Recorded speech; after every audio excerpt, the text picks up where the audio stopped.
हाँ, नमस्कार विद्यार्थियों, पुनः स्वागत है आपका इस कक्षा में। अब आवाज आ रही होगी।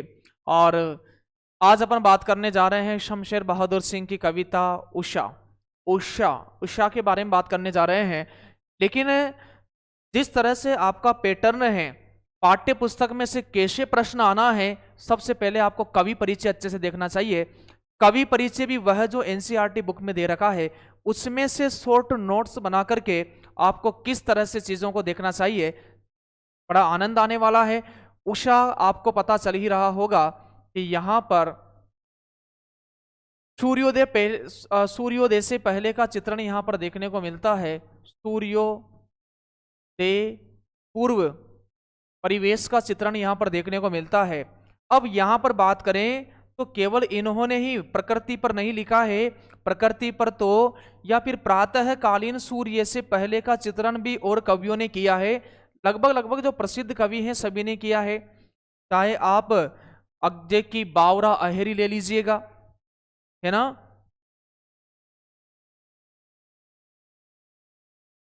चाहे आप अज्जे की बावरा अहरी ले लीजिएगा, चाहे जयशंकर प्रसाद की बीती विभावरी, दो कविताएं आप जैसे देखिएगा। जैसे जयशंकर प्रसाद की कविता है, जयशंकर प्रसाद की कविता, जयशंकर प्रसाद की कविता कौन सी है? बीती विभावरी। बीती विभावरी जागरी, अंबर पनघट में डुबो रही, ताराघट उषा नागरी। या फिर आप बात कविता ले लीजिएगा अज्जे की, बावरा अहेरी, बावरा अहेरी।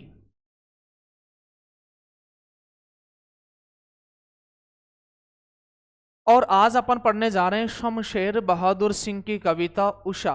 इसके बारे में, उषा के बारे में। चले विद्यार्थियों, सबसे पहले तो अपन कवि परिचय में क्या क्या पूछा जा सकता है आपके पाठ्यक्रम में, उस पर बात करते हैं। शमशेर बहादुर सिंह का कवि परिचय की बात करें तो सबसे पहले अपन जन्म लिखते हैं। जन्म जहां हुआ था, पहले वह उत्तर प्रदेश का हिस्सा था, फिर उत्तर प्रदेश से अलग होकर के 9 नवंबर 2000 को उत्तराखंड अलग हो गया था। हाँ नमस्कार, आ गई आवाज। सर जी कहाँ रह गए थे आप? मैं कहाँ रह गया था?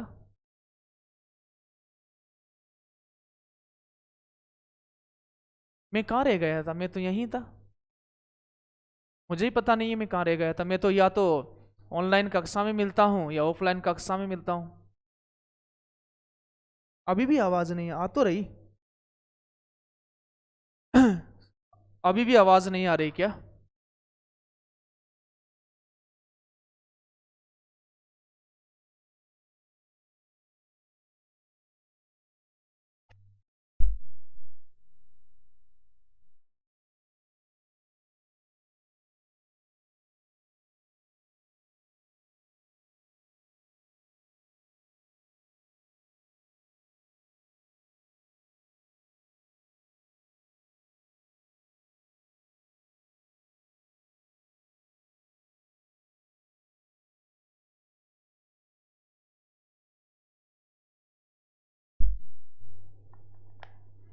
अब समस्या नहीं आएगी। Please answer me sir.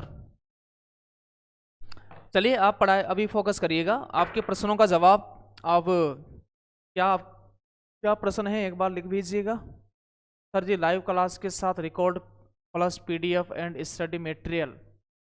Live class के साथ जैसे मैं लिख करके पढ़ा रहा हूं तो उसकी पीडीएफ रहेगी, दो चीजें रहेगी। हाँ, रिकॉर्ड क्लास भी रहेगी, यदि आप लाइव नहीं ले पाए तो ये रहेगी। स्टडी मटेरियल आपको अलग से लेने की कोई आवश्यकता नहीं है। यदि आप दो तीन चीजों को कर लेते हो तो फिर वो बेहतर। आप लेट हो गए थे सर जो, और हम लोग वेट कर रहे थे, अभी क्लास चल रही थी ना, थोड़ा सा समय लग जाता है। शमशेर बहादुर सिंह का जन्म लिखिएगा। अब पढ़ाई पर ध्यान दीजिएगा, आपका समय बहुत महत्वपूर्ण है। और अभी कक्षा एंड करने के बाद में फिर से स्ट्रीम लाइव करने में समय लग जाता है ना, तो इस वजह से थोड़ा लेट हो गए थे। जन्म लिखिएगा। शमशेर बहादुर सिंह के जन्म की बात करें 13 जनवरी सन 1911 को, 13 जनवरी 1911 को देहरादून,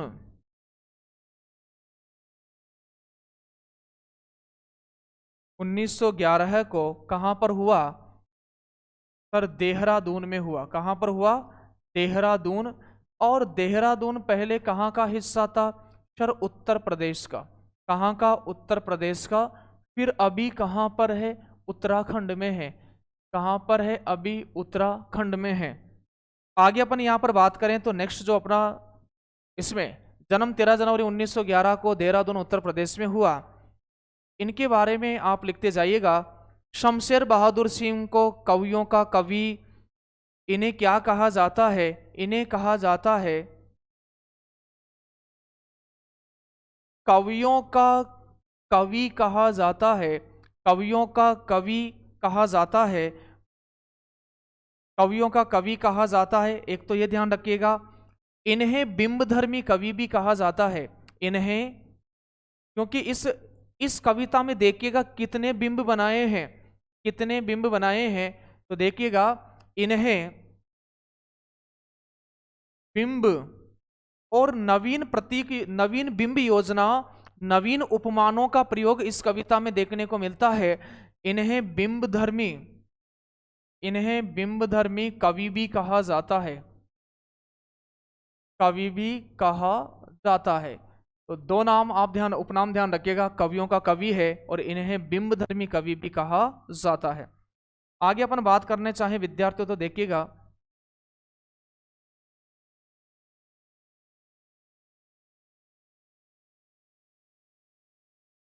स्वयं को उर्दू और हिंदी का, स्वयं को उर्दू और हिंदी का दो आब मानते हैं। कौन मानते हैं? शमशेर बहादुर सिंह दो आब मानते हैं। दो आब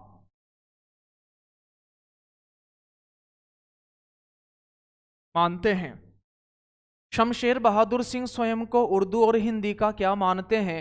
सर दो आब मानते हैं।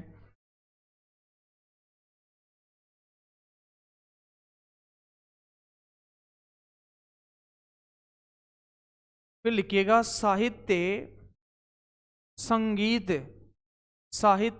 संगीत और चित्रकला की गहरी समझ थी। और चित्रकला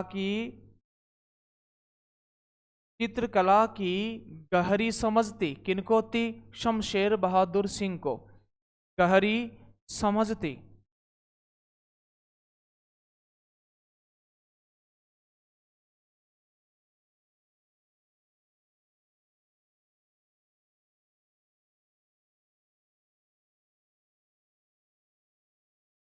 बिंब सिलेबस में भी है। बिंब पढ़ा दिया है, प्लेलिस्ट जाकर के देखिएगा सुमन जी। बिंब मैंने पढ़ा दिया है। बिंब टॉपिक सिलेबस में है काव्य शास्त्र के अंतर्गत। दो आब का क्या अर्थ है? आब यानी होता है जल। क्या होता है? दो आब यहां लिखा है। स्वयं को उर्दू और हिंदी का दो आब का तात्पर्य है कि एक तो यह नदी बह रही है उर्दू की, और एक यह नदी बह रही है हिंदू की। एक यह नदी बह रही है किसकी? सर यह नदी बह रही है उर्दू की नदी बह रही है, और यह हिंदी की नदी बह रही है। इन दोनों को मिलाने वाली भूमि,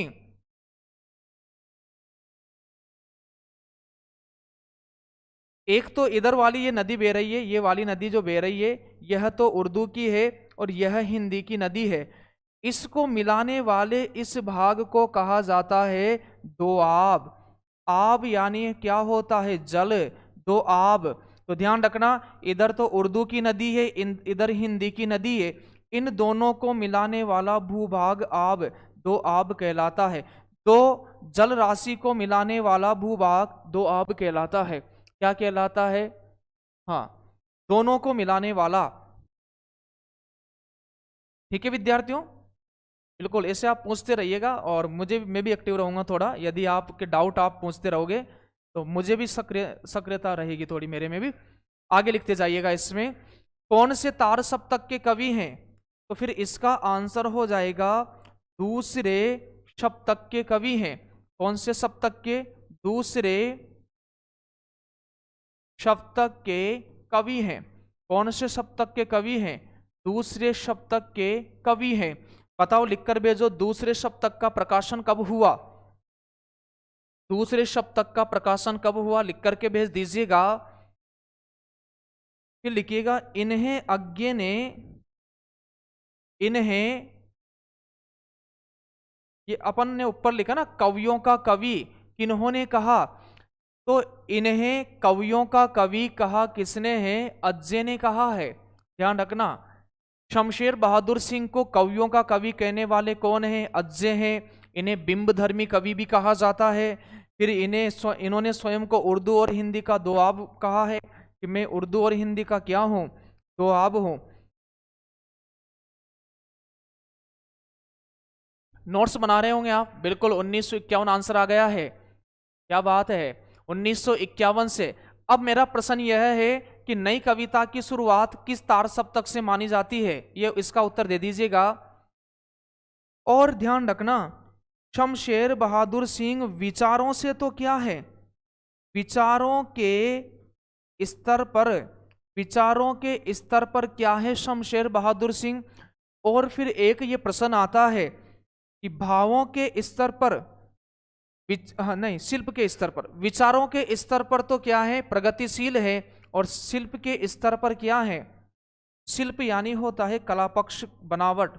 शिल्प के स्तर पर,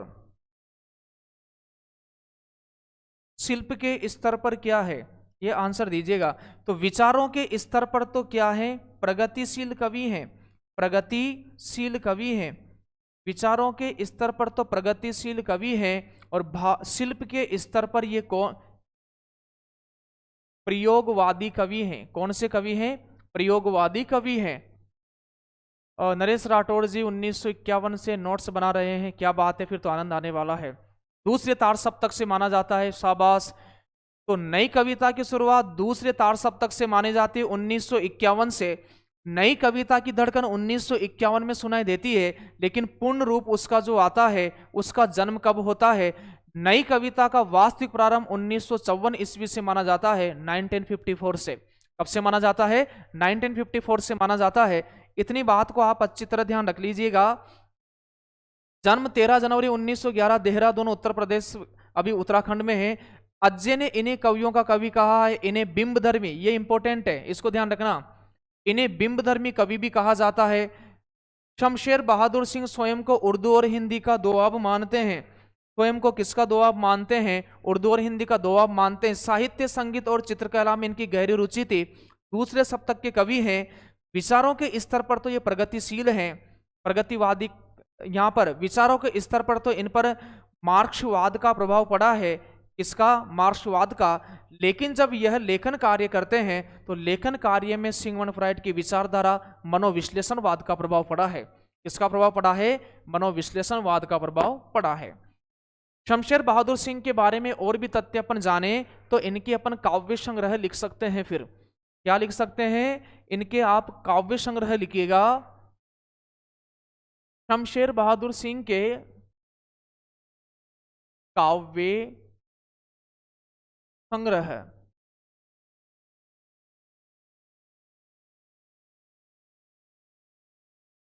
पहला काव्य संग्रह आप लिखिएगा कुछ कविताएं,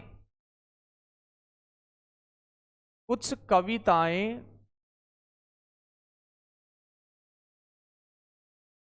फिर लिखना है कुछ और कविताएं, कुछ और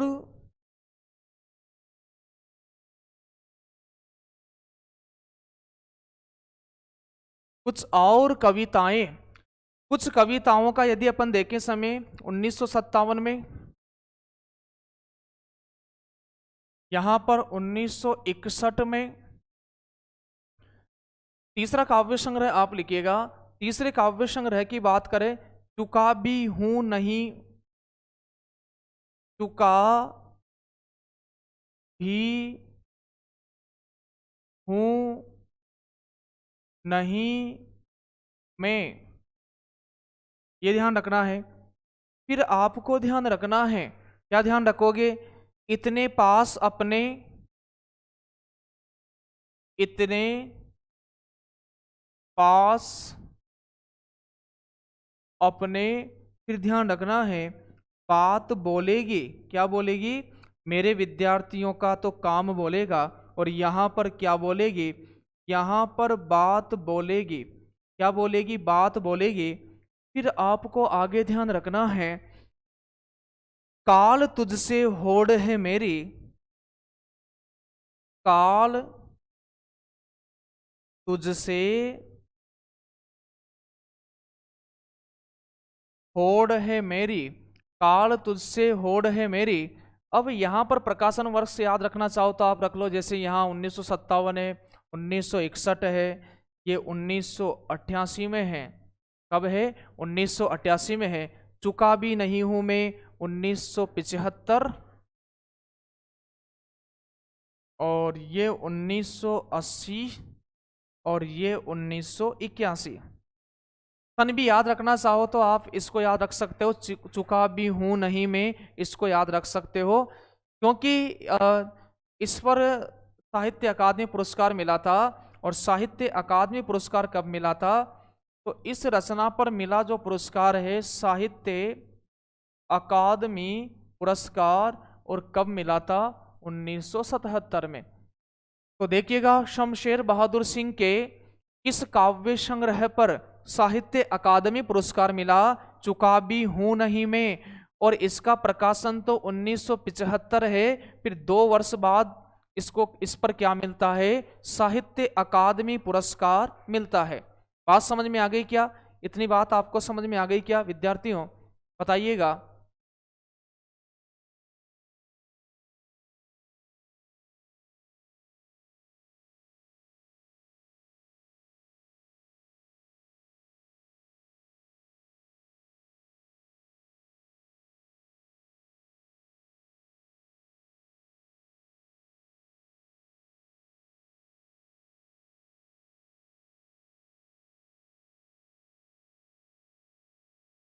आगे इसमें लिखिएगा, इन्होंने उर्दू हिंदी कोश का संपादन भी किया।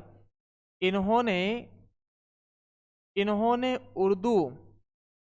और हिंदी उर्दू हिंदी कोश का क्या किया,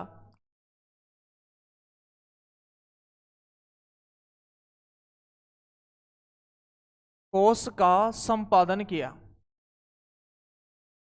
संपादन किया। 43 विद्यार्थी आप देख रहे हो, लाइक आप कम कर रहे हो, इसका मतलब आनंद नहीं आ रहा आपको, है ना, कक्षा का। सर उषा किस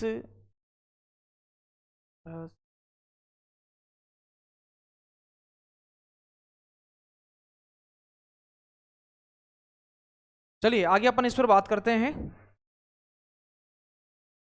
इनका प्रसिद्ध निबंध आपसे पूछा जाए तो दो आब है, प्रसिद्ध निबंध संग्रह लिखिएगा, प्रसिद्ध निबंध संग्रह, प्रसिद्ध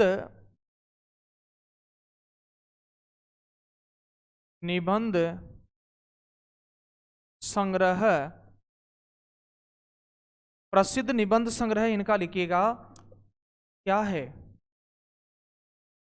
दोआब है। प्रसिद्ध निबंध संग्रह इनका क्या है, दोआब है। आगे अपन बात करें निबंध संग्रह के बाद में,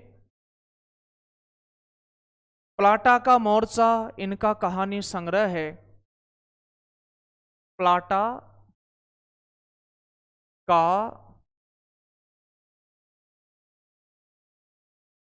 मोर्चा, प्लाटा का मोर्चा इनका क्या है, कहानी संग्रह है, कहानी संग्रह है।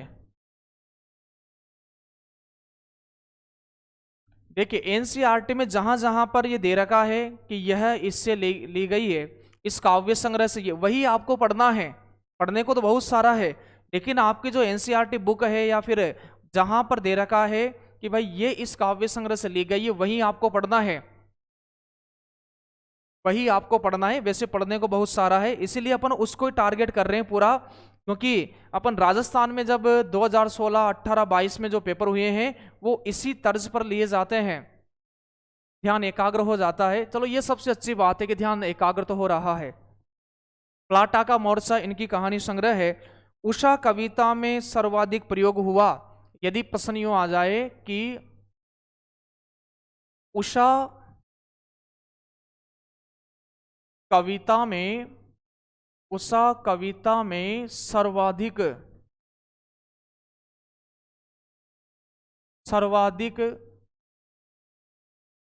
प्रयोग हुआ। आप एग्जाम के माइंड सेटर को पढ़िए, उसको पढ़िए कि भाई उन्होंने यदि ये पाठ्य पुस्तकों के अंश जो जोड़े हैं, पाठ जो जोड़े हैं, क्या उद्देश्य है इसका जोड़ने का। वो चाहता है कि जो शिक्षक वर्ग एक बनकर के विद्यालय में जाए, हाँ, यदि विद्यालय में जाए विद्यार्थी शिक्षक बनकर के, तो वह उन्हीं चीजों से रूबरू कराएगा उन्हें। इसलिए मतलब जो उसमें दे रखा है उन पर ही फोकस करना है। पढ़ने के लिए तो बहुत सारा है ना। उषा कविता में सर्वाधिक प्रयोग हुआ, किसका हुआ, तो आंसर इसका हो जाएगा बिंबों का। किसका सर्वाधिक प्रयोग हुआ है, बिंबों का। अब बिंब टॉपिक आपका वैसे भी जुड़ा हुआ है, तो ध्यान रखिएगा कि बिंब धर्मी कवि कौन है। बिंब धर्मी कवि शमशेर बहादुर सिंह है। और मुक्तिबोध को तो सब जानते ही हैं, मुक्तिबोध के बारे में फैंटेसी के लिए जाने जाते हैं कौन, मुक्तिबोध। फैंटेसी के लिए कौन जाने जाते हैं, मुक्तिबोध जाने जाते हैं। फिर अपन यहां पर लिखते हैं उषा कविता में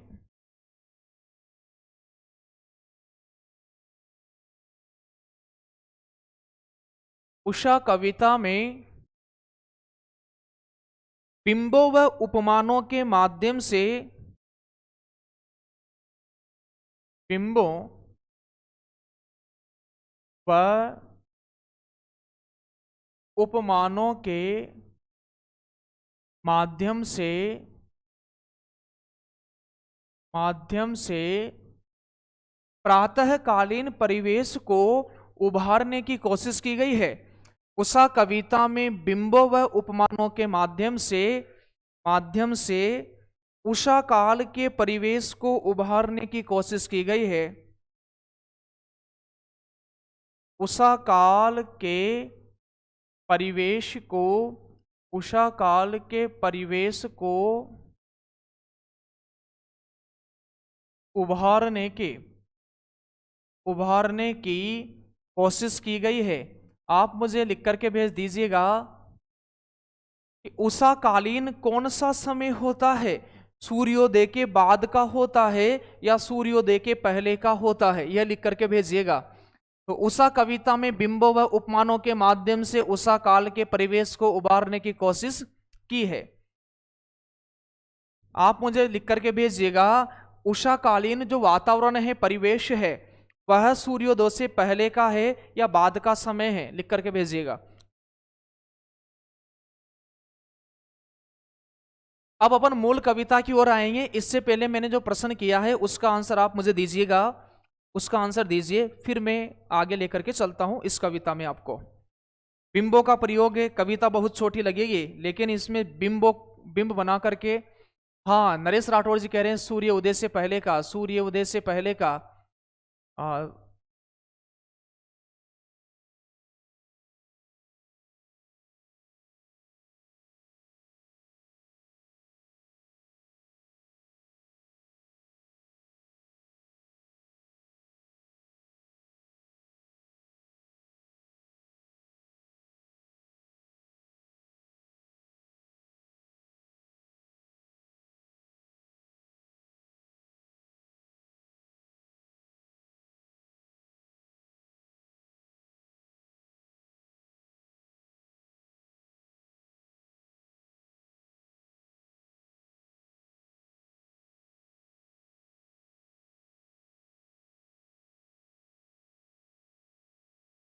बिल्कुल बिल्कुल, सूर्य उदय से पहले सभी का आंसर आया है। अरे आप तो जबरदस्त हो भाई, मास साहब बन के रहोगे आप, है ना, बिल्कुल मास साहब बनने के तर्ज पर आ गए हो।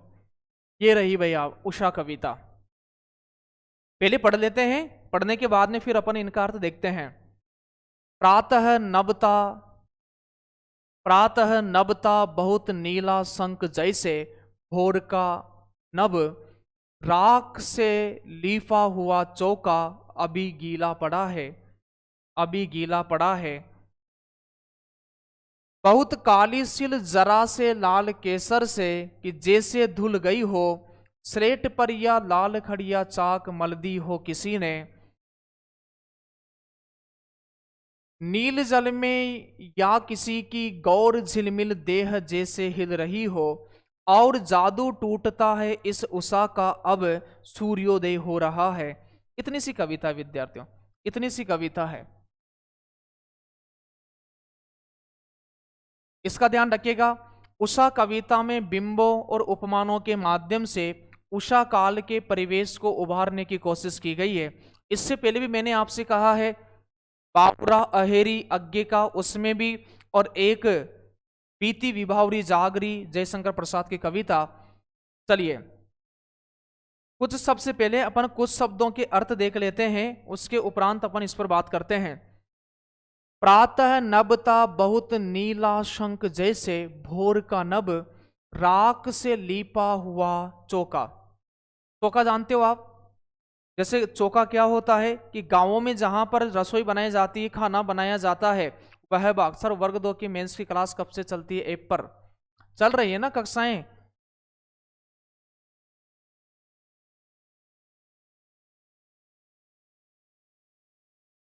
चौका क्या है बताओ? चौका क्या है सर? रसोई बनाने का, खाना बनाने का, रसोई बनाने का लीपा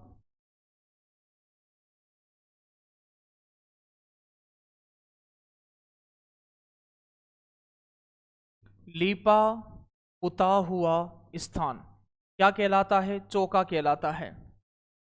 अभी कैसा पड़ा है? गीला पड़ा है। कुछ हिंदी अनुवाद पहले मैं बता देता हूं आपको। बहुत काली सिल, अब सिल क्या है? हाँ चौका जानते हैं। सिल, सिल को जानते हो क्या आप? जिस पर मिर्ची पीसने की जो वो पत्थर का गांवों में आपको पता है, सिल है ना। चौका आधुनिक किचन, ये देखो खतरनाक बिंब है। सिल क्या है फिर? सिल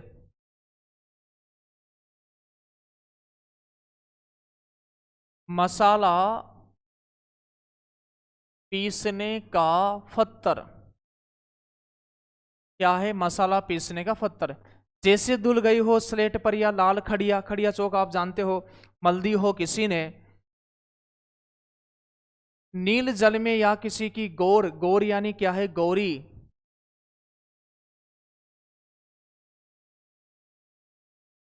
झिलमिल देह जैसे हिल रही हो, और झिलमिल का तात्पर्य यहां पर क्या है विद्यार्थियों? झिलमिल से तात्पर्य यहां पर चमकता हुआ। झिलमिल से तात्पर्य क्या है? झिलमिल से तात्पर्य क्या हो गया? चमकता हुआ, चमकता हुआ। अब एक बात तो आपके माइंड में सेट हो गई अच्छी तरह से, हाँ सर बिल्कुल हो गई, कि इस कविता में सूर्योदय से पहले, जब सूर्य उदय होता है उससे पहले प्रकृति का वातावरण कैसा हो जाता है, आकाश कैसा हो जाता है, उस वातावरण को कवि ने नवीन उपमानों के साथ, नवीन बिंबों के साथ स्थापित किया है। क्या किया है? नवीन बिंबों के साथ स्थापित किया है। प्रातः नभता बहुत नीला शंख जैसे। प्रातः काल का नभ यानी होता है आकाश।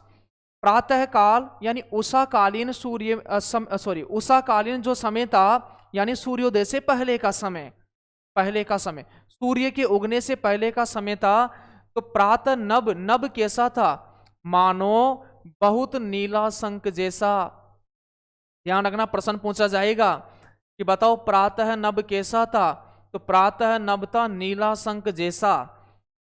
और फिर पूछा जाएगा कि भोर का नभ कैसा था? भोरकालीन समय का नभ कैसा था? प्रातः नभ से थोड़े बाद का समय भोरकालीन कहलाता है। और वह कैसा था? उस समय कुछ वायु की कुछ उष्मा उसमें मिल गई थी वायु में, तो वह हल्का हल्का, हल्का हल्का कैसा हो गया था? वह नम हो गया था। तो राख से लीपा हुआ चौका जैसे अभी गीला पड़ा है। दो प्रश्न यहां से आप पहले ध्यान रखिएगा, उत्प्रेक्षा अलंकार है बिल्कुल। प्रातः नभता मानो नीला शंख जैसा। नीला शंख यहां पर अमलिन पवित्रता का प्रतीक यहाँ पर दर्शाया है।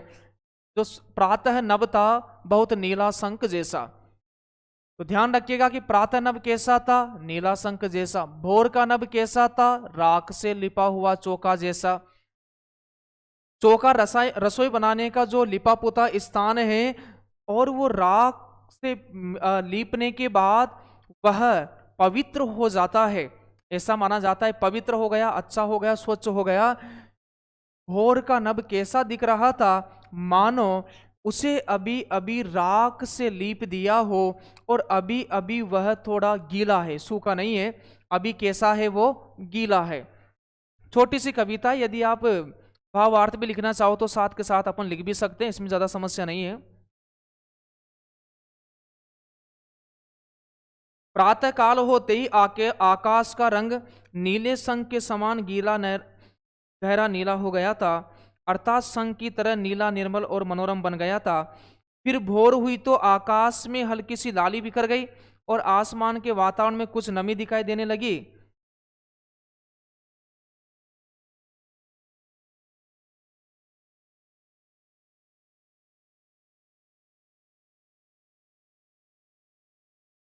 तो भाई भोर का वातावरण थोड़ा नम हो गया था, और राख से लीपा हुआ चौके की तरह थोड़ा अभी गीला पड़ा है, यानी अभी सूखा नहीं है। तो ये जब आप देखिएगा, इतना अच्छा दृश्य हो जाता है कि जब सूर्योदय से पहले हल्की हल्की लालिमा और थोड़ा गहरा अंधकार दोनों का मिला जुला रूप, ऐसा लग रहा था जैसे राख से लिपा हुआ चौका है, लेकिन वो अभी सूखा नहीं है, बिल्कुल नमी है उसमें। क्या है, नमी है। चलिए फिर आगे कवि कहते हैं कि बहुत काली सिल जरा से लाल केसर से कि जैसे धुल गई हो।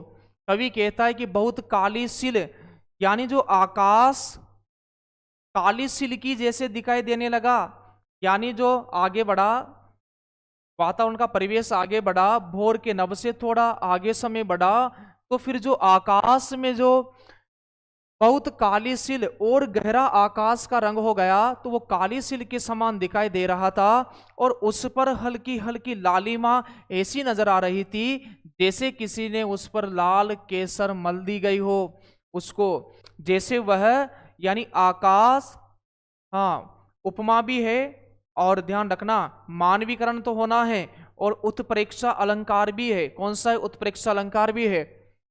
बहुत काली सिल जरा से लाल केसर से, फिर आकाश काली सिल की तरह दिखाई देने लगा, काली सिल की तरह दिखाई देने लगा, और फिर ऐसा लगा कि जैसे हल्का हल्का लाल रंग, जैसे उस पर केसर से उस सिल को धुल दिया गया हो।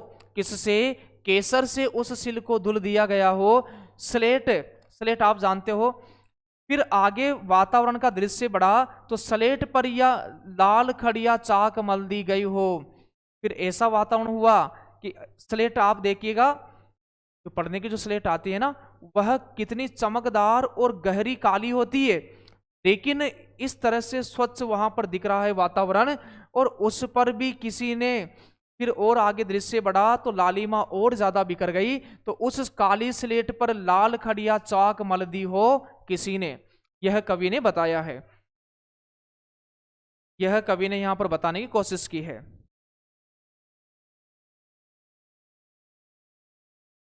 आकाश बहुत काली सिल हो और उसे अभी अभी केसर से धो दिया हो, अथवा किसी ने काली नीली स्लेट पर लाल रंग की खड़िया चाक मल दी गई है। कहने का तात्पर्य यह है कि भोर होने पर अंधेरे से जो ढका हुआ आकाश काली सिल तथा स्लेट के समान लगने लगा, और उस पर सूर्य की लालिमा लाल केसर एवं लाल खड़िया चाक के समान प्रतीत होने लगी। कहने का तात्पर्य, इन सब से प्रातः कालीन परिवेश अत्यंत सुरम्य होने लगा है। चलिए आगे देखते हैं इसको। फिर आगे जो ही परिवेश बढ़ा, नील जल में या किसी की गौर झिलमिल देह है, फिर आकाश हल्का हल्का नीलिमा, हाँ श्याम रंग से है, फिर आकाश हल्का हल्का नीलिमा से आवृत हो गया। यानी कवि यहां पर पल पल परिवर्तन हो रहे परिवेश का वर्णन कर रहा है। कवि यहां पर पल पल, कवि यहां पर पल पल परिवर्तित परिवर्तित होने वाले सूर्योदय से पहले के परिवेश का वर्णन चित्रण कर रहा है। सूर्योदय से पहले के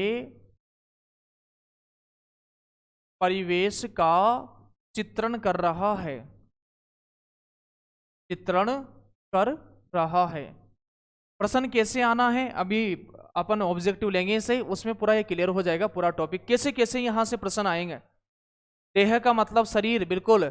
गोर यानी गोरी, झिलमिल यानी चमकता हुआ। नील जल में या किसी की, फिर जैसे जैसे परिवेश आगे बढ़ा, हल्का हल्का आकाश नीलिमा से युक्त हो गया, नीला आकाश हो गया, तो ऐसा लग रहा था कि किसी किसी गोरी नायिका की पानी के जल में देह झिलमिला रही हो, यानी देह चमक रही हो, और जैसे हिल रही हो, और फिर वायु से वो आकाश हिलता हुआ नजर आ रहा था, ऐसा प्रतीत हो रहा था। झालावाड़ राजस्थान से प्रणाम सर जी, स्वागत है कमलेश जी आपका। कवि इसमें यह बता रहा है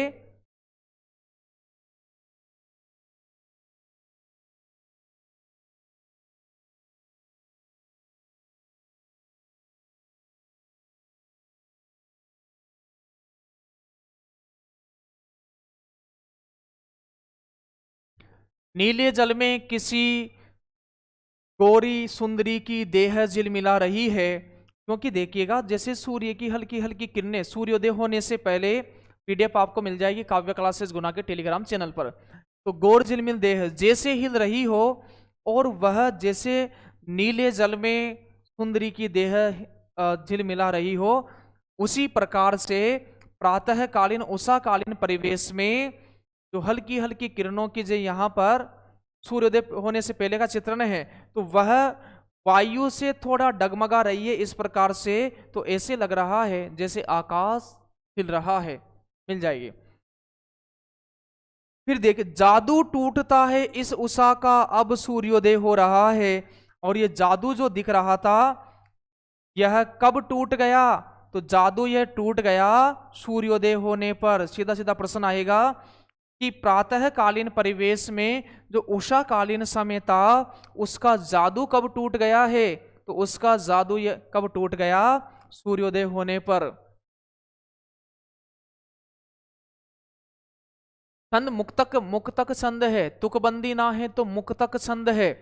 मुक्तक छंद के प्रयोक्ता निराला कहलाते हैं, और मुक्तक छंद को केंचुआ छंद और रबर छंद भी कहा जाता है। केंचुआ छंद और रबर छंद भी कहा जाता है।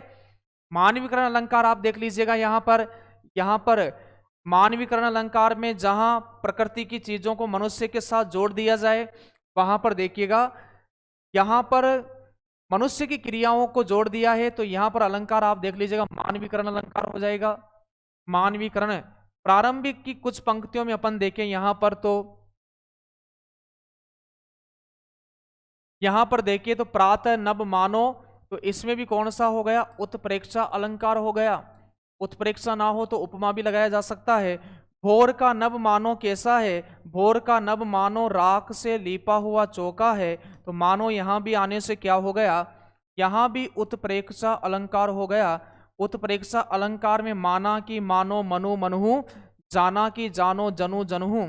आगे अपन यहां पर बात करें, बहुत काली सिल मानो, सिल जरा मानो लाल केसर से, बहुत काली सिल मानो लाल केसर से धुल दी गई हो, तो यहां पर भी इन दोनों पंक्तियों की बात करें तो उत्प्रेक्षा अलंकार है। कौन सा अलंकार है, उत्प्रेक्षा अलंकार है। चलिए अब प्रश्नों को लेते हैं, प्रश्न उत्तर को लेते हैं, और फटाफट थोड़ा फास्ट करते हैं आज की कक्षा को। लेकिन आप कितने एक्टिव होकर आंसर देते हो उस पर डिपेंड करेगा।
आवाज नहीं आ रही है?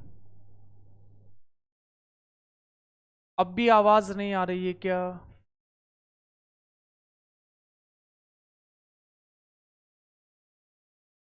आवाज अब भी नहीं आ रही है क्या विद्यार्थियों? बताइएगा जल्दी से।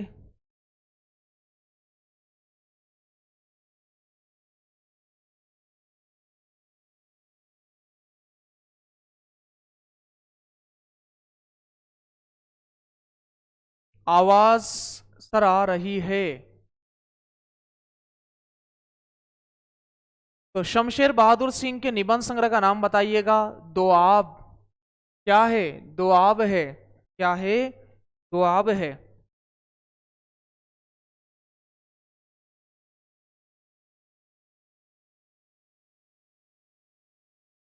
क्या होना है? दोआब होना है।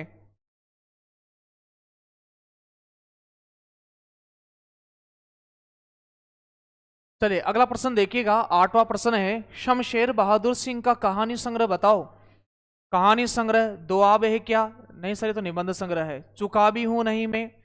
सर ये तो काव्य संग्रह है। प्लाटा का मोर्चा इतने पास अपने, तो प्लाटा का मोर्चा इनका क्या है? कहानी संग्रह है। क्या है? सूर्योदय के ठीक पहले के पल पल परिवर्तित प्रकृति शब्द चित्र हैं।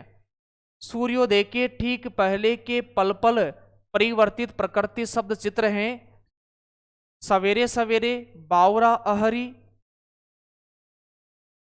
बीती विभावरी जागरी, उषा। 90% का आंसर क्या लगाओगे आप? 90% का आंसर, 90% का आंसर क्या होगा?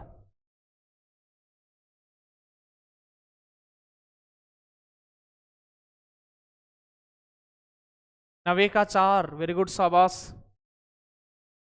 उषा।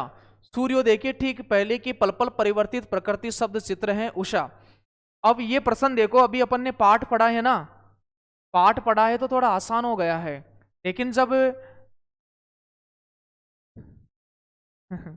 लेकिन जब आप देखिएगा, जब ये मिक्स होकर आएंगे परीक्षा हॉल में, तो ये समझ नहीं आएगा कि क्या लगा है इसमें। इसीलिए मैं कहता हूं कि बच्चों, विद्यार्थियों, प्रिय विद्यार्थियों, पाठ्यक्रम याद होना चाहिए, क्योंकि आप बाहर कर दोगे बावरा अवे अहेरी है नहीं है, सवेरे सवेरे है नहीं है, पाठ्यक्रम में बीती विबावरी जागरी है नहीं है, तो आंसर यही होना है फिर।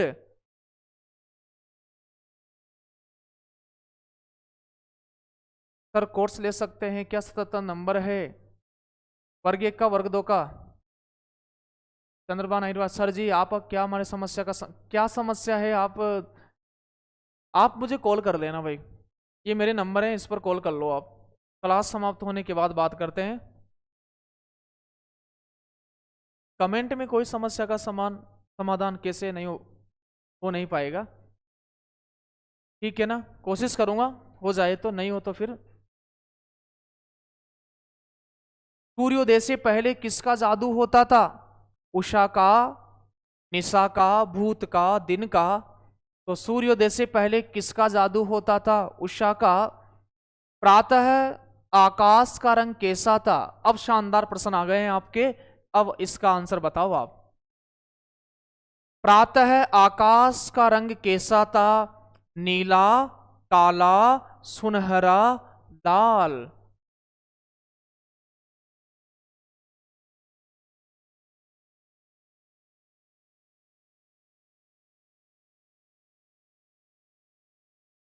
प्रातः आकाश का रंग कैसा था? पंक्ति याद होगी तो आपको पता चल रहा होगा। प्रातः नभता बहुत नीला शंख जैसे। प्रातः नभ था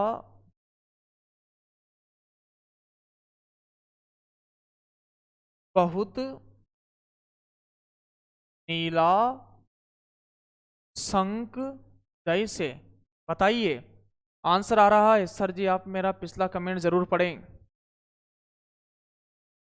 देखो आपका एडमिट कार्ड नहीं आ रहा है तो चंद्रभान जी मैं क्या कर सकता हूं, आप जो रोल बुक है ना, उसके ऊपर फोन नंबर लिखे हुए हैं, उन पर आप कॉल लगाइएगा बार बार, और क्यों नहीं आया है उसका कारण वो बता पाएंगे। इसका सॉल्यूशन मेरे पास नहीं है, माफी चाहता हूं मैं आपसे। प्रातः आकाश का रंग कैसा था? तो आंसर आ रहा है सबका नीला। कैसा था? नीला।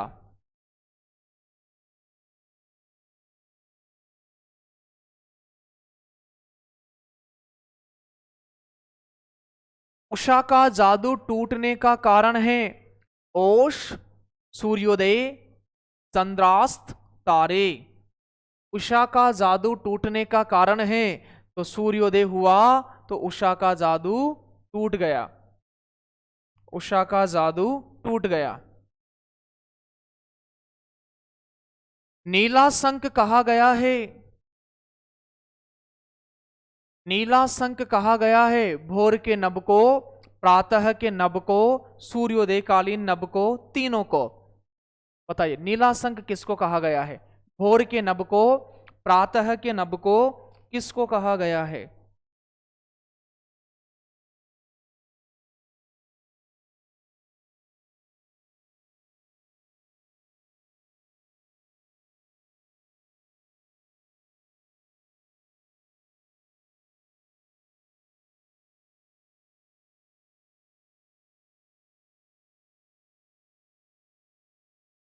क्या आंसर आ रहा है? B, D, B, D.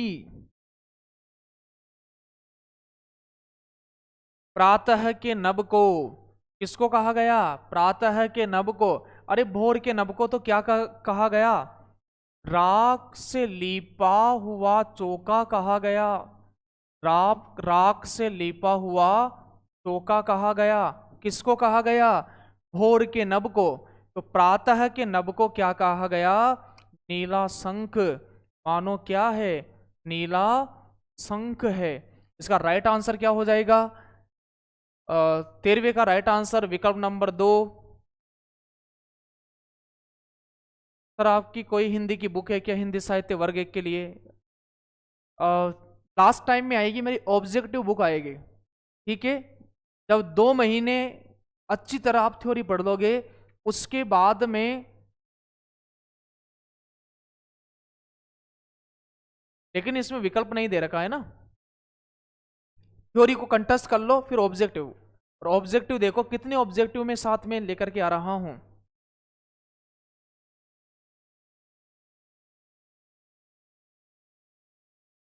Usha कविता में राख से क्या लीपा हुआ बताया गया है?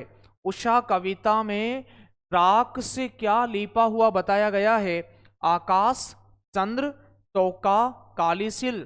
तो बताइएगा उषा कविता में राख से लीपा हुआ चौके को बताया गया है। क्या बताया गया है? चौके को बताया गया है।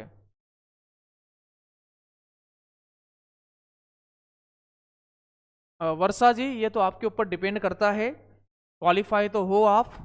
अब नंबर बढ़ भी सकते हैं नंबर घट भी सकते हैं, इसका अपन कुछ कह नहीं सकते, ठीक है ना। हाँ यदि आपके नंबर कम होते हैं और आप कोर्स ले लेते हो तो फिर आप उसका समाधान है हमारे पास। 14वें का आंसर सभी क्या दे रहे हैं? 14वें का आंसर सभी विद्यार्थी दे रहे हैं चौका, राइट। राख से लिपा हुआ चौका अभी कैसा पड़ा है? सूखा, उधड़ा हुआ, फीका, गीला। तो इसका आंसर क्या हो जाएगा? गीला। उषा कविता में चौका किससे लिपा हुआ होने की बात कह गई है? गोबर से, मिट्टी से, राख से, लाल खड़िया से। तो उषा कविता में चौका को लिपा है राख से। चलिए बस में है क्या ये कविता? निशा जी को बताइए भाई, निशा जी को बताइए कि सिलेबस में है कि नहीं है। यहाँ कोई भी काम निरुद्देश्य नहीं होता है विद्यार्थियों, पूरा उद्देश्य केंद्रित होता है, पूरा उद्देश्य केंद्रित है। क्योंकि आप देखिएगा कि रोज आकर के उठ करके आ जाओ और पढ़ा दो, कुछ भी आकर के हजारों ऑब्जेक्टिव करवा दो। विद्यार्थी के पास सिलेक्टेड मैटर होना चाहिए और सिलेबस को आधार बनाना चाहिए, पाठ्यक्रम को आधार बनाना चाहिए।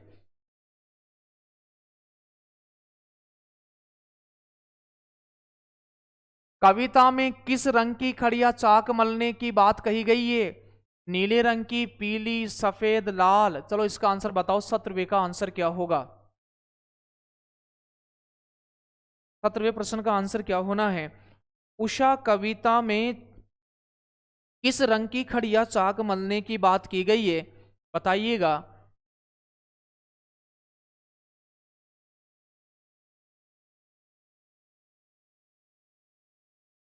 अच्छा नहीं साजी, अच्छा नहीं, कुलदीप जी को बता रही हो, ठीक है।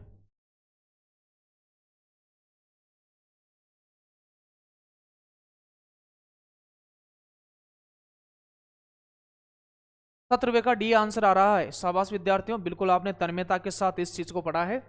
18वें प्रश्न पर चलते हैं। काली सिल किसके लिए प्रयुक्त हुआ? काली सिल रात के लिए, अंधकार के लिए, सूर्य के लिए, आकाश के लिए। चलिए, बस टेलीग्राम पर डला है, रूल बुक डली है विद्यार्थियों, आप टेलीग्राम को ज्वाइन के लिए ध्यान रखना। काव्य क्लासेस गुना के टेलीग्राम पर आपको सूचनाएं मिलेगी, केवल आना, पढ़ करके चले जाना, है ना। और इससे बढ़िया है कि भाई थोड़ा सा आपका फर्ज भी निभाइए। जिन्होंने लाइक नहीं किया, लाइक करिएगा। सब्सक्राइब आपको चैनल को करना है। अपने साथियों तक भी इस पहल को आप पहुंचाइएगा। 18वें का आंसर आने लगा है डी ए सी, अलग अलग आंसर आ रहा है। 18वें का 4 राजेश्वरी सिंह दे रही है, राजेश तिवारी जी डी। एकता जाट भी 18वें का डी आंसर दे रही है। चलिएगा, तो इसका आंसर काली सिल किसके लिए आया है? 18वें प्रश्न का आंसर आपने बिल्कुल सही बताया है, विकल्प नंबर 4 आकाश के लिए। किसके लिए? आकाश के लिए। नीले आकाश में उदय होता हुआ सूर्य किस जैसा प्रतीत होता है? नीले आकाश में उदय होता हुआ सूर्य किस जैसा प्रतीत होता है? सिंदूर के समान, शंख जैसा, गौर वर्णीय सुंदरी जैसा, झील के समान।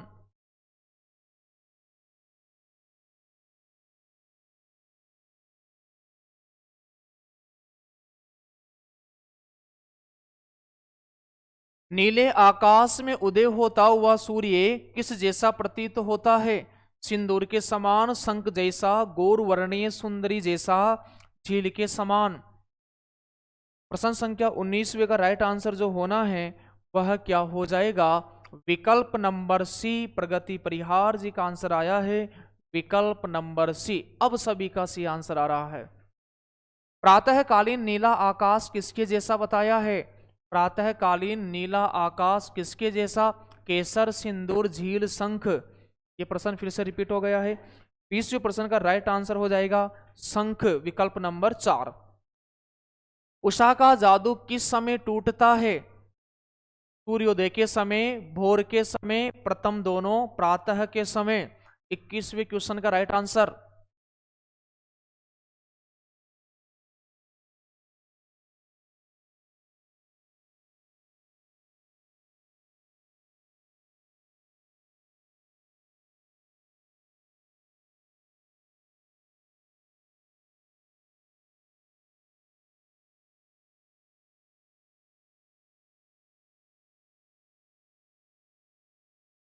वर्ग 2 के लिए मुझे ऐसा लग रहा है कि ये जो पार्ट हैं आपके भी जुड़ने वाले हैं, और कवि परिचय इंपॉर्टेंट अभी मैं कह सकता हूं, पाठ्यक्रम आने के बाद ही पता चलेगा इसका। तो 21 का आंसर, 22 का बताओ, 22 का, तो 22 का भी आ गया है, 21 का भी आ गया है। उषा का जादू किस समय टूट जाता है? ये पल पल परिवर्तित उषा का जादू जैसे ही सूर्य उदय होता है फिर टूट जाता है। कवि ने राख से लीपा हुआ गीला चौका किसे कहा है? भोर के तारे को, भोर के नभ को, भोर की वायु को, भोर की किरण को। ये भी नहीं होना है, ये भी नहीं होना है, ये भी नहीं होना है। ना तो तारे का वर्णन आया है ना। तो बताइएगा 22वें का फिर क्या बच जाता है? विकल्प नंबर 2, भोर का नभ तो राख से लिपा हुआ चौका है। 2 लाइनें तो आप ध्यान ही रख लेना।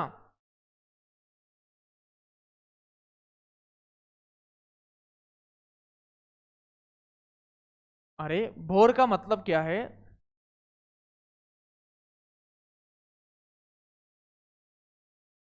सूर्योदय से पहले का समय, सूर्योदय से पहले का समय, पहले का समय। और प्रातः क्या है? सूर्योदय होता है उस समय का समय। प्रातःकालीन सूर्य नहीं कहते हैं क्या अपन? प्रातःकालीन, तो प्रातःकालीन, प्रातः काल, जब सूर्य उदय हो जाता है तो प्रातः काल होता है, और सूर्योदय से पहले का समय भोर है, और भोर को अपन क्या कहते हैं, उषा काल कहते हैं, उषा, उषा काल कहते हैं।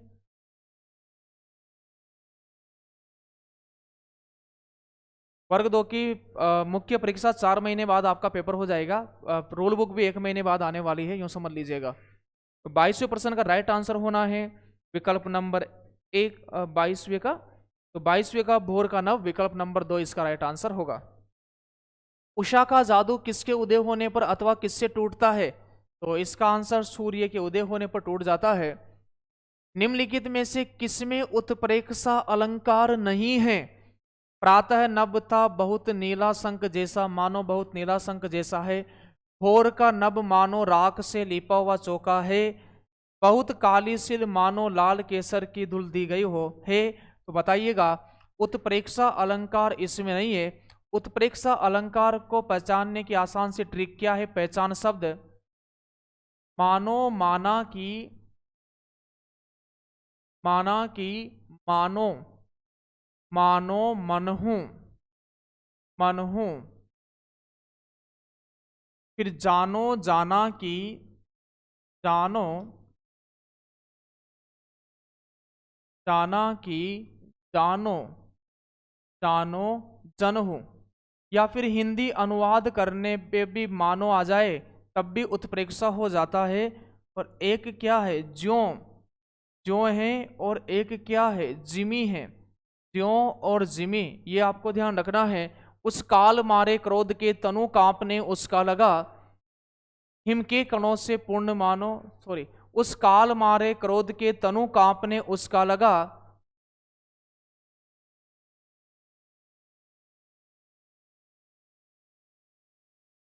मानो, तो मानो वहां पर आ रहा है।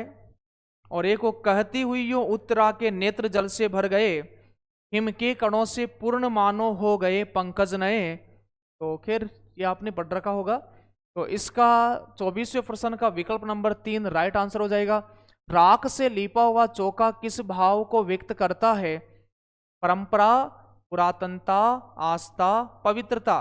तो राख से लिपा हुआ चौका पवित्रता भाव को व्यंजित करता है, अभिव्यक्त करता है।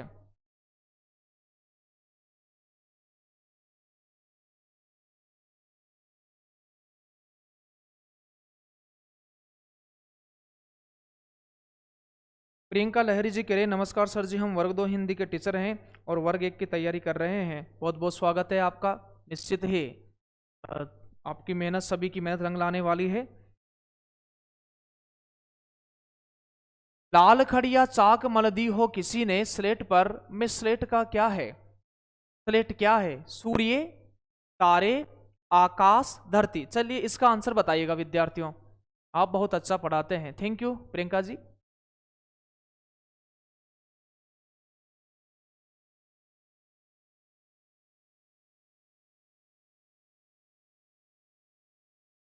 रुकमणि जी, आप लाइव क्लास का एक विकल्प आता है लाइव, और वो कक्षा चलती है अपनी जैसे आज तो 10 या 11 बजे के लगभग। और यदि आप लाइव कक्षा नहीं ले पाओ तो कंटेंट जो फोल्डर है उसमें आपको मिल जाएगी कंटेंट, कंटेंट। और यदि आपके कुछ भी प्रॉब्लम आ रही है एप्लीकेशन में, क्यों नहीं दिख रही है, क्या कारण है, तो आप इन नंबर पर कॉल कीजिएगा 88 89 89 88 48। ऐप में कुछ भी प्रॉब्लम आ रही है तो फिर इस नंबर पर आप कॉल कीजिएगा, समस्या का समाधान हो जाएगा। 26 का राइट आंसर होना है लाल खड़िया चाक मल दियो किसी ने स्लेट, मैंने बताया था आकाश। इसका राइट आंसर विकल्प नंबर 3 हो जाएगा, आकाश। क्या होना है, आकाश होना है। उषा कविता,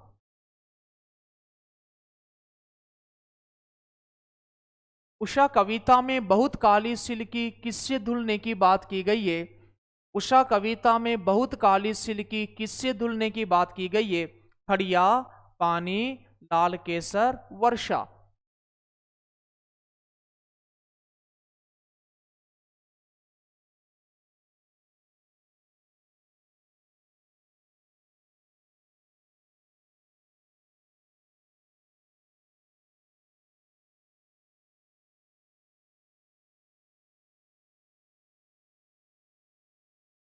सुधा गुप्ता जी सी आंसर दे रही है 27 का प्रश्न संख्या भी लिख करके, जैसे राजेश्वरी सिंह जी दे रही है 27 का 3। सर ऐप खोलते हुए भी सीधे लाइव में आ जाओ, वहाँ डेट डाली। हाँ हाँ, देव की कुर्मी जी ने बता दिया है कि भाई ऐप में आ जाओ सीधा, और डेट सहित भी कक्षा डाली हुई है।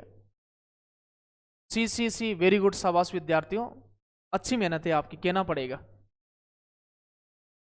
उषा कविता में बहुत काली सिल की किससे धुलने की बात की गई है कि वो बहुत काली सिल लाल केसर से धुल दी गई है, ऐसा कहा गया है।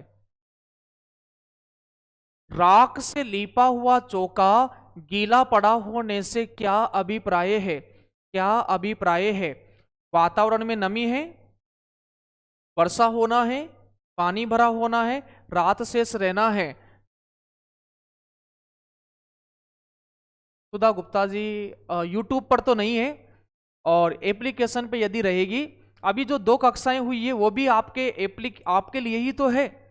अभी 2, एक तो व्याकरण की जो कक्षा है, यदि वर्ग 1 वाले विद्यार्थी हैं, वर्ग 2 वाले विद्यार्थी हैं, दोनों के लिए है अभी जो कक्षा हुई है ना। और अभी ये भी अपन पढ़ रहे हैं तो ये भी वर्ग 1 के लिए है। तो यूं समझ लीजिएगा कि भाई सर ही तो पढ़ा रहे हैं, एप्लीकेशन पे पढ़ा रहे हैं, चाहे यहाँ पढ़ा रहे हो। और ये कक्षाएं विद्यार्थियों की मांग थी कि सर आप व्याकरण की डेमो कक्षा लेकर के आइएगा, काव्य शास्त्र के लेकर के आइएगा, तो डेमो कक्षाएं, ताकि, और ये बात सही है कि बच्चे वास्तव में मूल्यांकन कर पाए उचित तरीके से, इस वजह से ये कक्षा यूट्यूब पर चल रही है। कुछ समय बाद अभी अच्छी प्लानिंग के साथ जो भी बेहतरीन रहेगा आपके लिए मैं करूंगा, डेली यूट्यूब पर रहूंगा आपके लिए उपस्थित, और आपको कोशिश करूंगा कि आपकी मंजिल तक कैसे भी आप पहुंचो।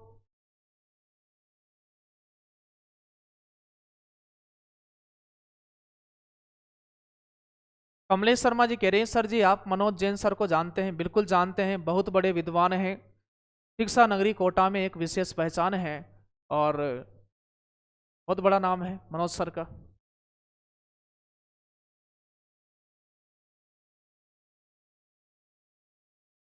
राख से लिपा हुआ चौका गीला पड़ा होने का क्या अभिप्राय है? वातावरण में क्या है? वातावरण में नमी है। सर हमने तो कर दिया, आप बेस्ट हैं। Thank you thank you thank you thank you. तो विदा लेता हूं विद्यार्थियों।